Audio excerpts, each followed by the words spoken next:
Hello guys, നമ്മളിന്നുള്ളത് Valparai മൽക്കപ്പാറ റൂട്ടിലെ Sholayar ഡാമിൻ്റെ മുകളിലാണ്.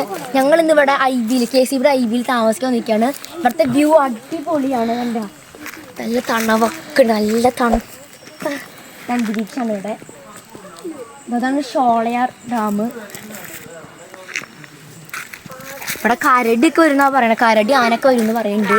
Correct അറിയില്ല, നല്ല പേടിയുണ്ട് കേട്ടോ. നമുക്കിനി ബംഗ്ലാവിലേക്ക് പോവാം.